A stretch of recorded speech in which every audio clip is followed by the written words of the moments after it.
What's up, guys? Horror Man back for another review. So today we're going to take a look at the Friday the 13th Ultimate Pamela Voorhees action figure. Now this is made by NECA Toys and it's part of their ongoing line of Friday the 13th action figures, which has been a bit slow moving for a while due to some court cases, unfortunately.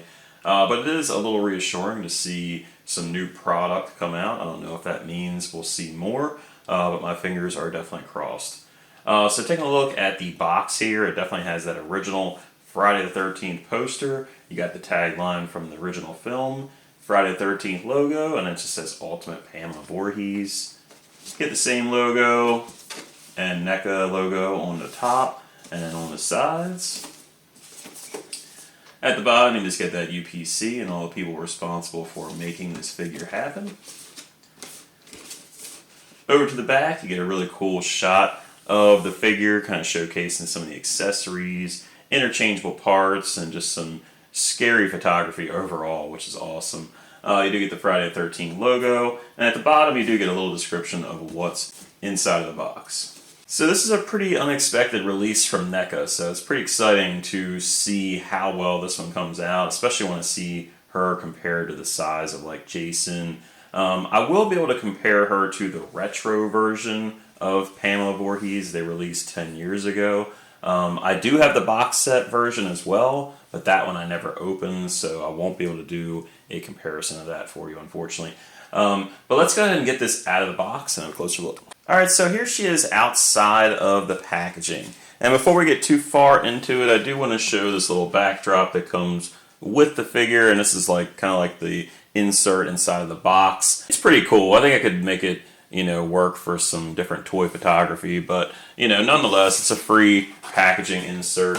So let's go ahead and start the review by taking a look at the head sculpts. Alright, so taking a look at the first head sculpt here, and this is the one that's on the figure inside the box. This one definitely reminds me of like that killer mommy, killer, that type of face. Very sinister smile, very, very creepy.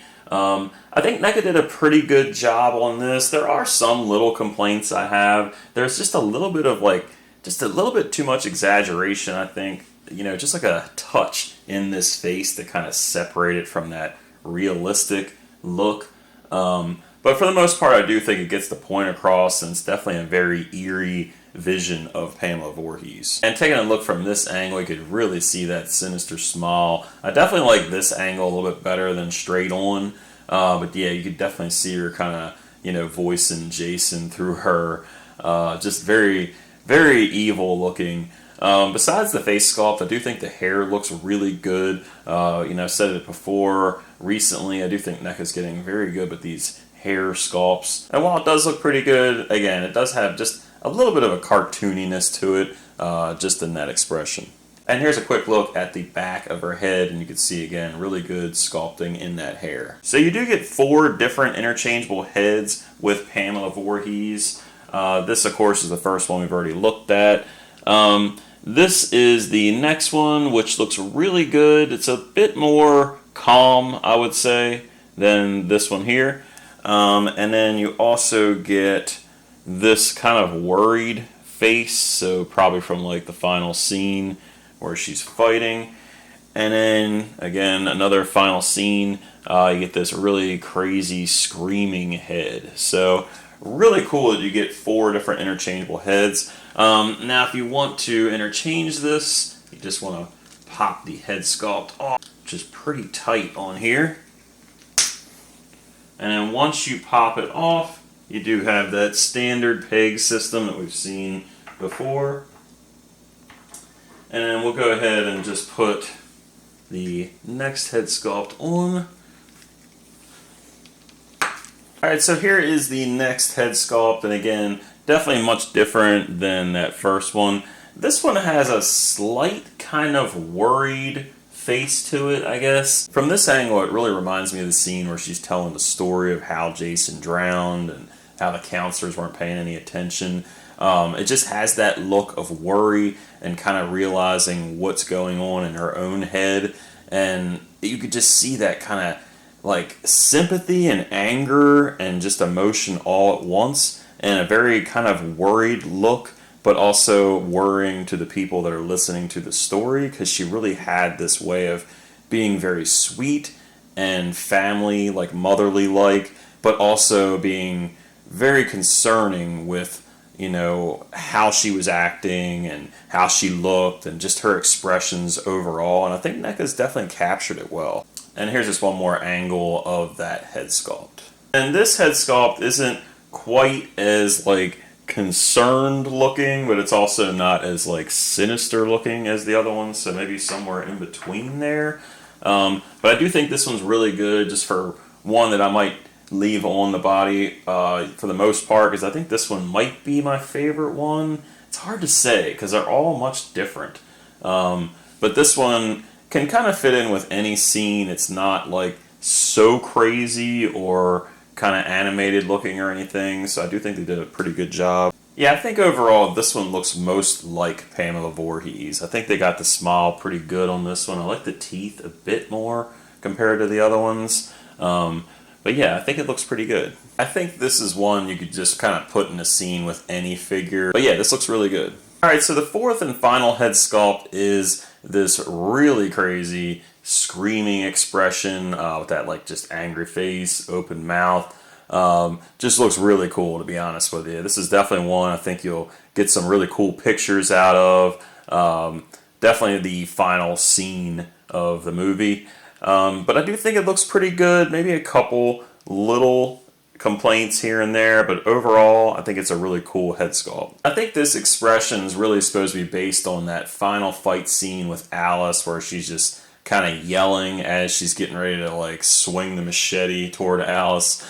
Now, one thing I was wondering about this one, I thought I might have had a QC issue on it because there's a little mark right by the eyebrow, but I do know that her and Alice are fighting pretty heavily toward the end of that movie. And just so you all know, if you like little horror facts, they are actually fighting at the end of that movie. This was a low budget movie, so there wasn't a whole lot of people to hire for stunts and things like that. So they were legitimately like fighting out there in the dirt. So just pretty cool. But yeah, so she definitely took a little abuse, and I guess that's supposed to be just a mark from, having her head get hit.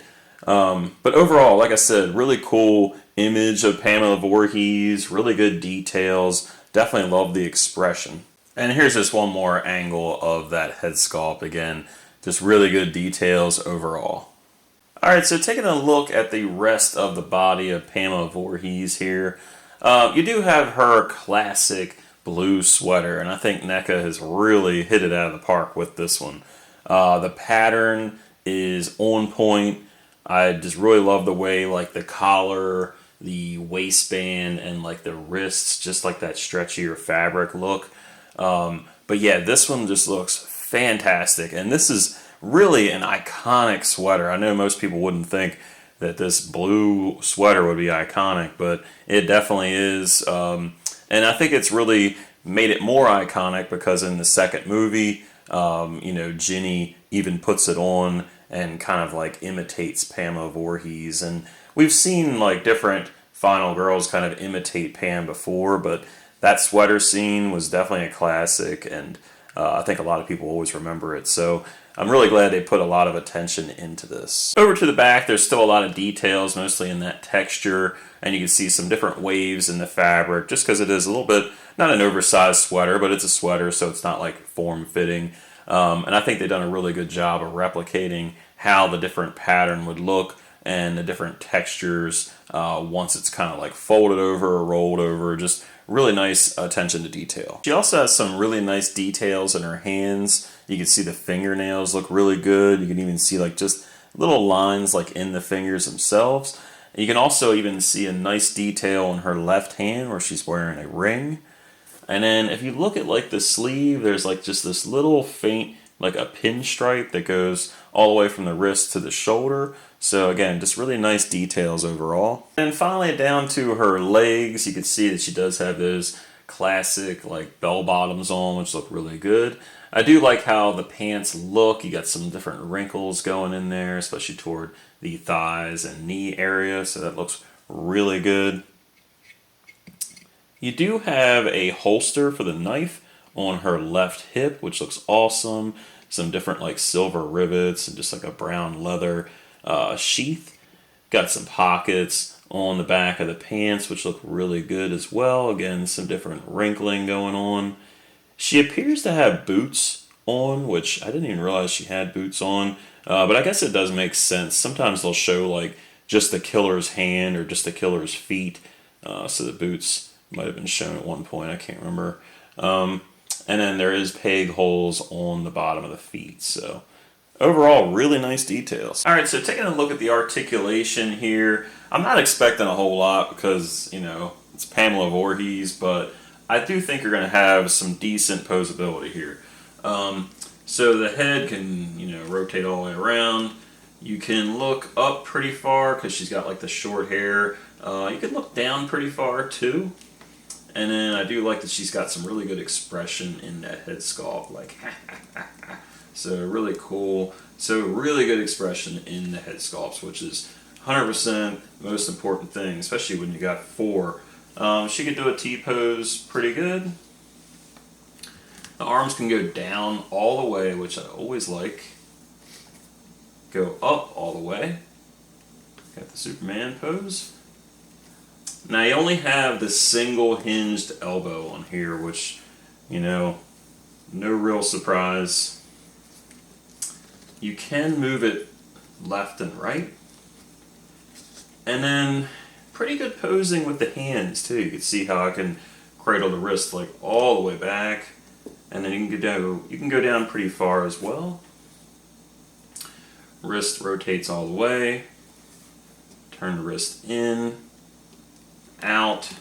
So good posability there.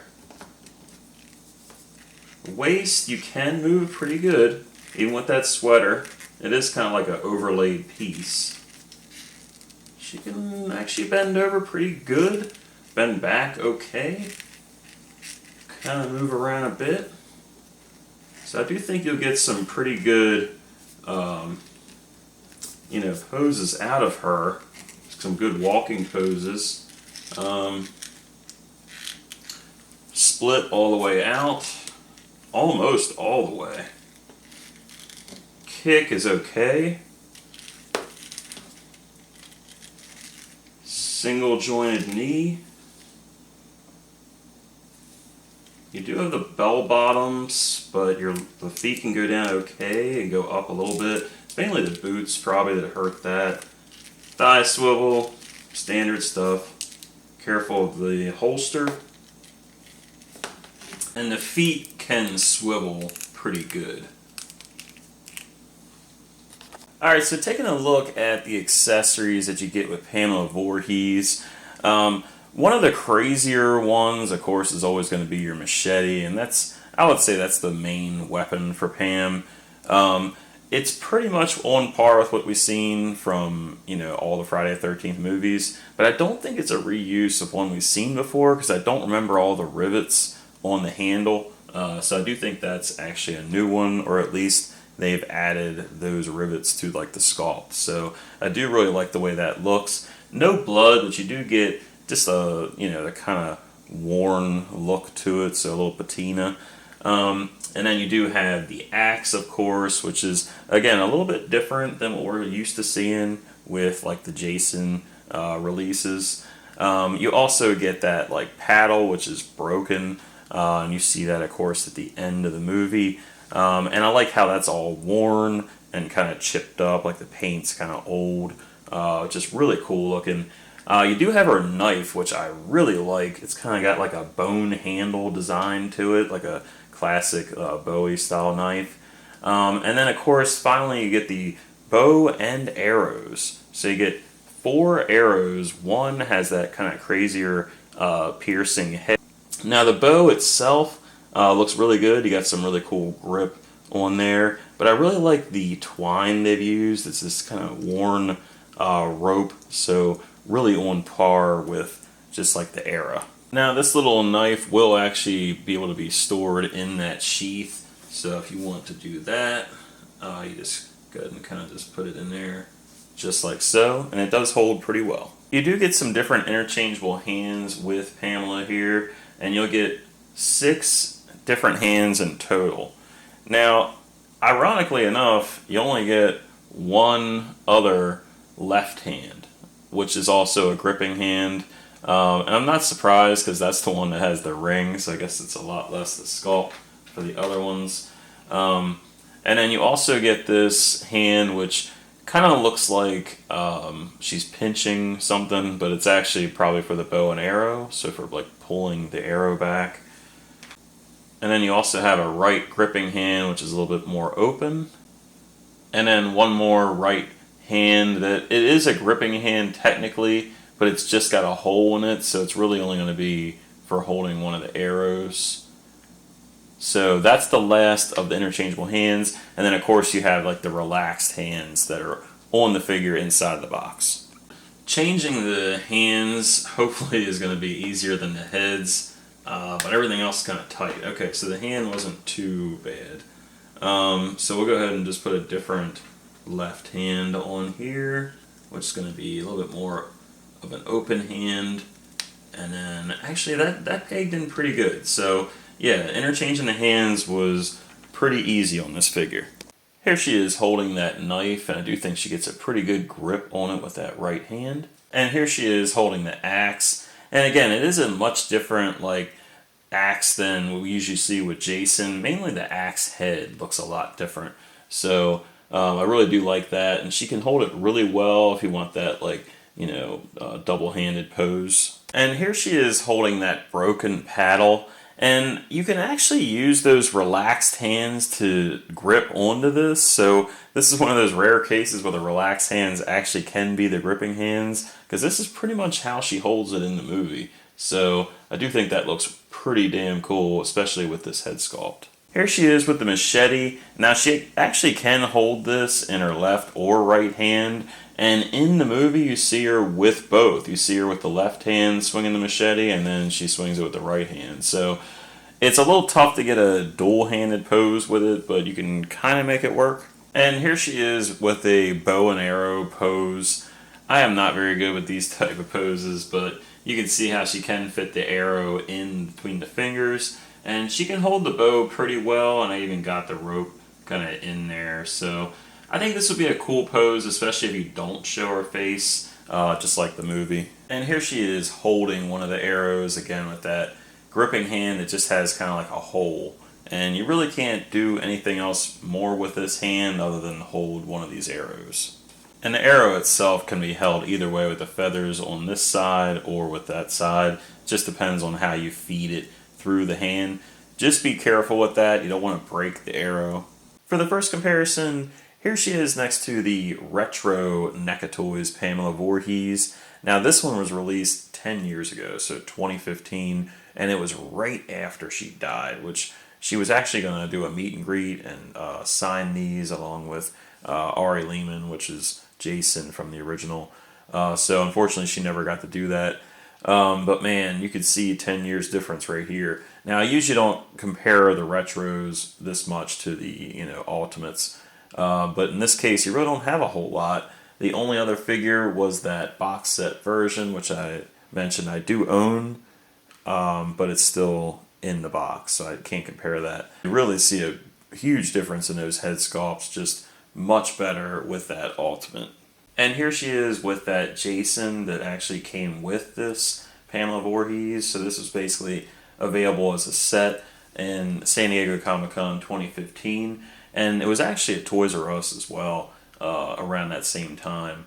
But you can see these are more that 8-inch retro scale, which is a little tall to put next to the Ultimate. But you can kind of, you know, make it work with some force perspective. Here she is with Jason from Friday the 13th Part 2 and Friday the 13th Part 3. And that does have a custom Freak hockey mask on him. But you can see the height comparison is really good. Jason's a lot taller. Here she is with Jason from Friday the 13th, The New Blood. Here she is with Laurie Strode from Halloween 2018. And then the Halloween Curse of Michael Myers. And both of these are also made by NECA Toys. And you can see the height comparison is pretty good here as well. Here she is with the TMNT 1990 April from the Farmhouse 2-pack. And then the Casey Jones, just the Ultimate Casey Jones figure. And you can see they scale with each other pretty well, just in case you want more human characters with her. Here she is with the Sin City Shelley, or Brittany Murphy, and then the Nightmare on Elm Street Freddy, and that's the one from part 2. And again, these do scale pretty well with each other. And then for the final comparison, here she is next to the Mezco Part 3 Jason, which is definitely not in scale. This is more 6-inch action figure scale. Alright, so that's my review of the Ultimate Pamela Voorhees figure. And overall, I'm pretty happy with this one. It's definitely an unexpected surprise. It was one of those that was kind of rumored, and then we saw some unofficial pictures, and it just seemed like any day now we get an announcement, and you know, you got that announcement, and then boom, it was already available at NECA. So really cool that they got this one out. Definitely a surprise. It's really nice to finally have an Ultimate Pamela Voorhees, especially in scale with everything else that we have from NECA. You can see her with Jason. It's just so cool to finally have this. And I know there's a lot of people that wanted a Pam Voorhees, and clearly it's sold out pretty quick. But yeah, if you can get your hands on this, this is definitely one that you're going to want for your collection. While I do like the figure a lot, there are some things I don't like about it. This head sculpt in particular, this is definitely the weakest one for me. Something about it just comes off as a little bit cartoony to me, and it just doesn't quite fit the likeness of Betsy Palmer. And then there was a little bit of paint chips like around the joints, and the head sculpts themselves are a little tough to get on. But I will say, like, once I got the first head sculpt on, the rest weren't quite as hard. So I'm kind of thinking that the head sculpt that's like on the figure when you buy it, which is this one, might just be a little bit tighter on the body, just because maybe the paint. But yeah, overall, not a whole lot of complaints, just a few gripes. And while I do have my complaints about that one head sculpt, the other 3 are really good, and it's going to be hard for me to decide which one I want displayed in my collection. So I think if you're a Friday the 13th fan, definitely going to want to pick this one up. So thanks for watching my review. If you liked the video, please like. If you have a comment or question, leave that in the comments below. And see ya!